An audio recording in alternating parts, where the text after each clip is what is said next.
हे बघा, हा उद्धव ठाकरे हा सूर्याजी पिसाळाची औलाद आहे। 2019ला या महाराष्ट्रातल्या जनतेने देवाभाऊंना मुख्यमंत्री होण्याचं बहुमत दिलं होतं आणि तुम्ही अनैसर्गिक अलायन्स केली। काँग्रेस, राष्ट्रवादी आणि शिवसेना अशी कधी अलायन्स महाराष्ट्रामध्ये झाली होती का? हे सूर्याजी पिसाळाचं काम उद्धव ठाकरेंनी केलेलं आहे।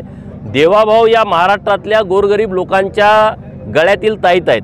या महाराष्ट्रातील उपेक्षित, वंचित, पीडित, प्रतारित, अपमानित लोक, 18 पगड जातीची लोक, 12 बलुतेदार, भटके विमुक्त, ओबीसी, मायनर ओबीसी, शेतकरी, कष्टकरी, आदिवासी आणि मागासवर्गीय यांचे हृदय सम्राट आहेत देवाभाऊ। आणि त्यामुळे उद्धव ठाकरे काय बोलला आणि कुठलं स्टेटमेंट केलं याला काडीचं महत्त्व नाही। हे सूर्याजी पिसाळाची औलाद आहे। 2019ला त्यांनी देवाभाऊंचा घात केला। महाराष्ट्रातल्या जनतेने भरघोस मतदान देऊन 237 आमदार महायुतीचे दिले। पुन्हा देवाभाऊ महाराष्ट्राच्या सत्तेमध्ये आले आणि पुन्हा काल आषाढी एकादशीची म्हणजे आजच पाटे आज पुन्हा एकदा देवाभाऊंच्या उपस्थितीमध्ये पांडुरंगानंच तो दिलेला आशीर्वाद आहे आणि पांडुरंगाची पूजा परत देवाभाऊंच्या उपस्थितीमध्ये आज त्यांच्या हाताने आज झालेली आहे। त्यामुळे उद्धव ठाकरे आता पूर्णपणे व्हायरल झालेला माणूस आहे। रोज दिव्याच्या गाड्या मातोश्रीकडे प्रोटोकॉल, झेड+ सुरक्षा सगळं गेलं ना, काय राहिलं नाही।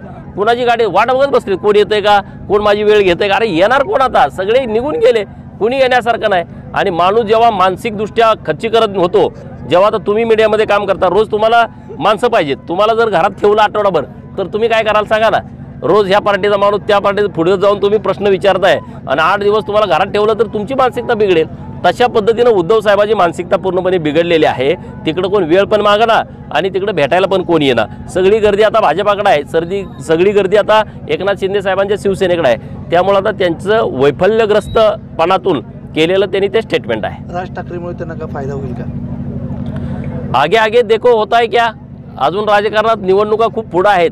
आता नेमकी काय परिस्थिती होती ते आमचे वरिष्ठ या सगळ्या विषयावरती बोलतील।